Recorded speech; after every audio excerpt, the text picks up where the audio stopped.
মহিলা চারটা দায়িত্ব পালন করবে, তাহলে সন্তানাদি মানুষ হবে।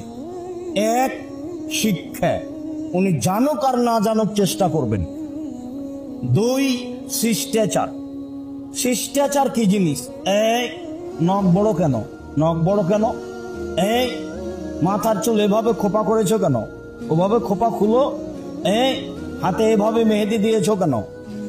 এভাবে কোথায় যাচ্ছ? এই কোথায় গেছিলে? শিষ্টাচার কাকে বলে? ওই বাড়িতে বিবাহ লেগেছে, তোমরা ওখানে যাওয়া হবে না, ওখানে মানুষজন আছে, যাওয়া হবে না। শিষ্টাচার। শিষ্টাচার বলতে অন্তত ও যেটুকু বুঝে সেটুকু চেষ্টা করবে। সালাম দিয়ে বাড়িতে ঢুকতে হবে, সালাম দিয়ে বাড়ি থেকে বের হতে হবে, কাপড় মাথায় দিয়ে বাড়ি দিয়ে বের হতে হবে।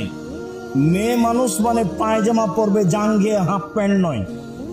যেদিন হাঁটতে পারে সেদিন থেকে মেয়েটা পায়জামা পরবে, সেদিন থেকে মাথায় একটা স্কার্ফ দিয়ে চলবে। ছোট থেকেই তাকে ধর্মীয় লেবাসে গড়ে তুলতে হবে, নম্র ভদ্র করার প্রাণপণে চেষ্টা করতে হবে। মা হিসেবে শিক্ষা ও শিষ্টাচারে সরিষা সম পরিমাণ পিছে উঠতে পাবে না।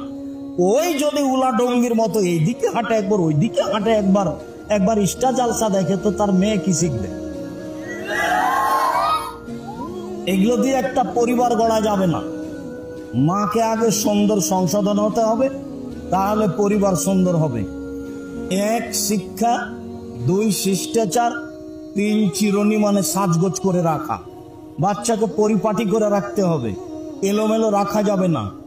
বাচ্চার পায়জামাটা পরিষ্কার নেই, এটা রাখা যাবে না।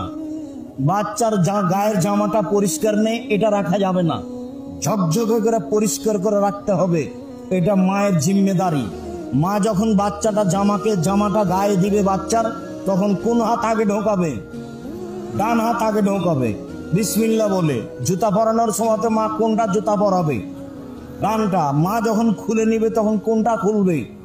বামটা। মা যখন শুইতে যাবে বিছানায় তখন দরজা বন্ধ করবে বিসমিল্লাহ বলে, জ্বালানা বন্ধ করবে বিসমিল্লাহ বলে।